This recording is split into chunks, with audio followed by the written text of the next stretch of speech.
Okay. My name is Stuart Leibowitz. On behalf of the Douglas County Global Warming Coalition, welcome. For 20 years, we have worked on positive climate solutions through advocacy, awareness, and collaboration. Today, you will meet neighbors who will share with you ways that you too can be part of positive climate solutions to leave a healthy planet for yourself and future generations. Thank you for joining us today. I can see it under your deck. Yes. Oh, okay. So this is the latest technology in heat pumps, and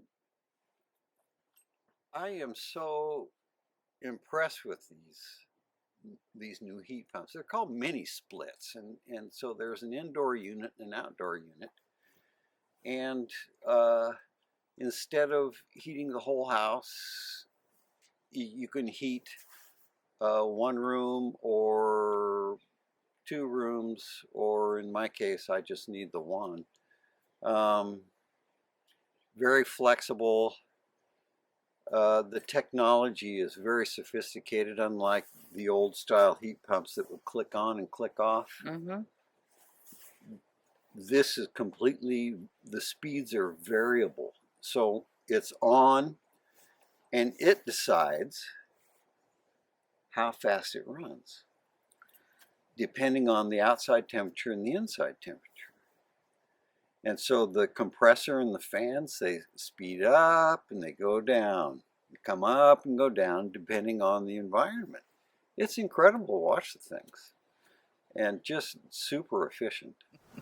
I mean, the heat pump is a classic example. We have never needed cooling before. Mm-hmm. But now you do. And now we do. If and it's all depends. As Oregonians, we know that our evenings cool off in the summer, and so we open up the windows and we cool off, and then we coast through the next hot day. And well, that's not working as well it used to. Mm-hmm. And so if the evenings don't cool below 70 degrees, that nighttime cooling doesn't work. And so, and the other thing that happened besides hot summers is splitting wood is not good for a 75-year-old man. One of the reasons I also wanted to go with the heat pump is it is Roseburg. It was Roseburg, and I had no air conditioning.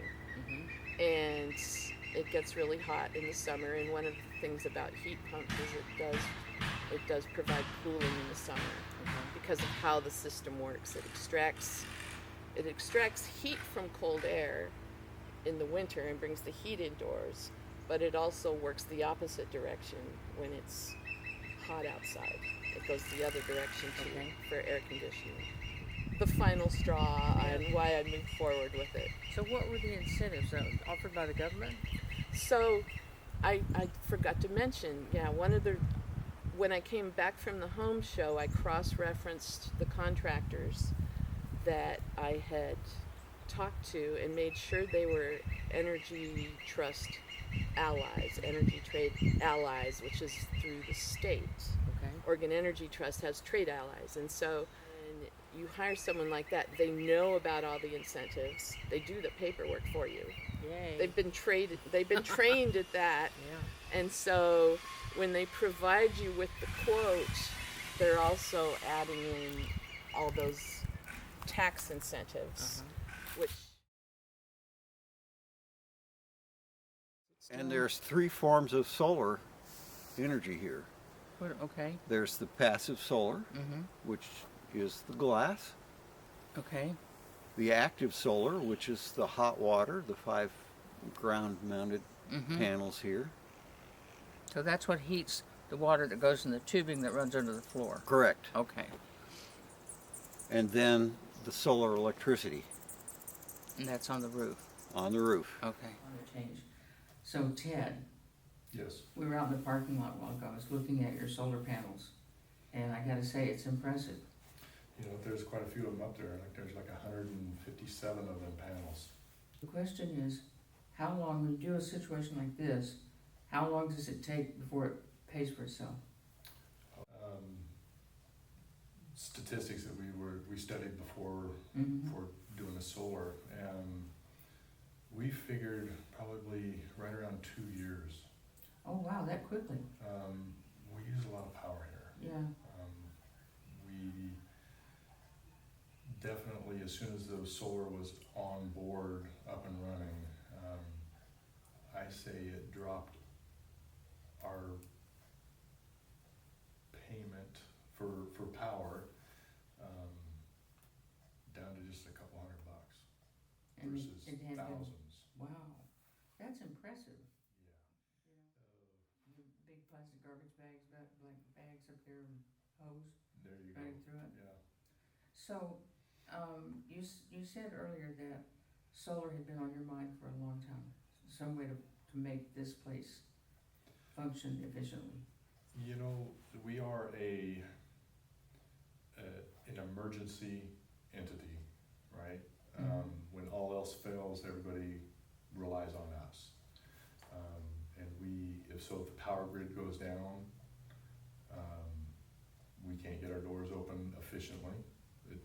We have a chain, but it takes about 15 minutes to finally pull that thing up because it's a heavy door. But I wanted to be more self-sustaining in the event of emergency. So Dory, how did you go about getting solar power to your home? I Googled it. Yeah. I Googled companies in Roseburg, Oregon, Mm-hmm. and looked at a couple different companies. They came out and did a consultation. I was happy with the product. It seemed like a good, I wanted a product that was higher quality. These are made in Germany, whereas many of them are made in China. Not that I'm dissing China completely, but I just kind of moved on. They helped with financing, Mm-hmm. so I pay a small amount on a 20-year loan, and then it's hooked up through Pacific Power, so my Pacific Power bill comes, and I don't have enough solar on my house the way the roof was to cover the entire electric bill, but it reduces the electric bill significantly. Like half or more than that? More than half. Wow. Yeah, Well, that feels like you've won something it does. It does. every month when you get the bill. Well, and prices for electricity will continue going up, Right. but my loan will not go So, up. Oh, was that difficult to do? no, the company took care of all of that. It took a day for them to put it on the roof and Really? wire everything in. They did have to come back, and one other day after we had our city inspection and make a couple small changes. Mm-hmm. And then it was ready, the power company inspected, and it was ready to go. And we just flipped the switch.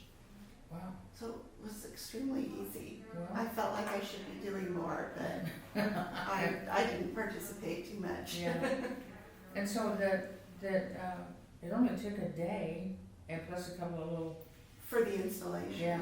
Yeah, That's pretty amazing when you think of it, really. yeah, it is.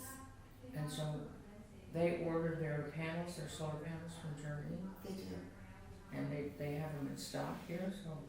if Um, people call, I believe they have them in stock. They run in all of Oregon, and probably other states. But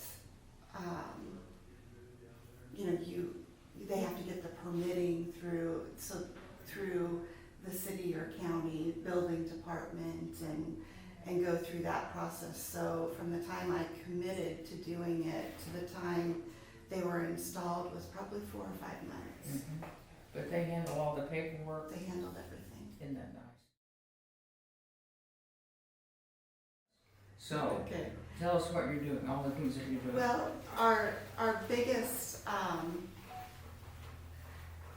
thing that we're doing is taking a foray into electric vehicles. So we have an electric vehicle, Ford F-150 Lightning for the company. I personally drive a Ford Mustang Mach-E, and we have an electric garbage truck for a residential pickup on order that should arrive in the springtime. So for you, what it sounds like to me, it's not just economics, it was like It's time not- to do it. It was time to do it. It's the right thing to do, as you know, for the environment, as you're talking about. But there's also lots of legislature going through that limits the amount of diesel trucks, the amount of exhaust output that they put out.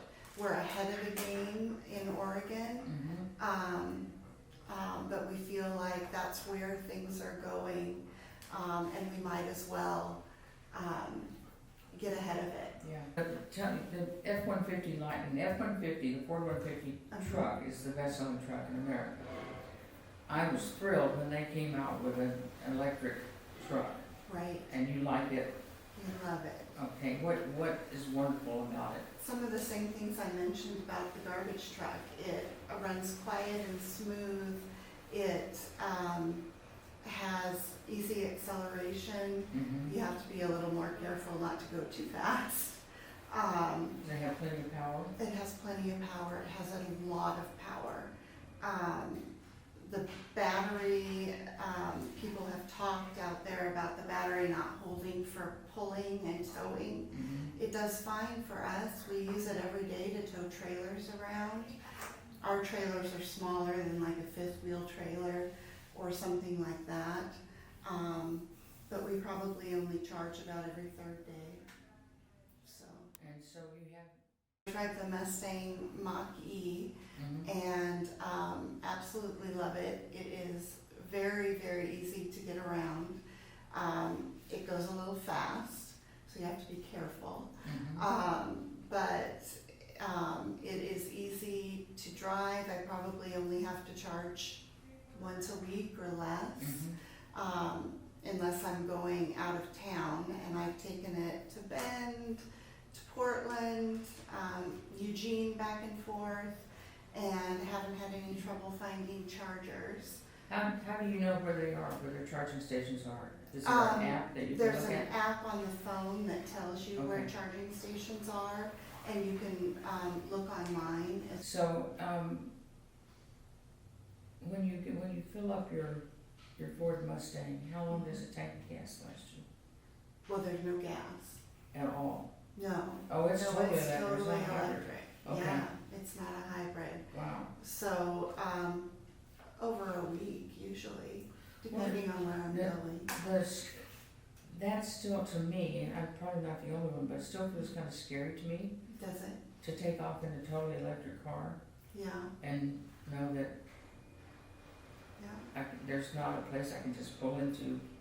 But there is a place you can pull Well, into yeah, there's not usually. that anyway. But it might not be a fast charger, so it might take you a little longer. But to charge the car, for instance, when I drive to Portland, I stop at the Woodburn outlets, where they have the DC fast chargers, plug in for 45 minutes or so, do a little bit of shopping or grab lunch, and come back and the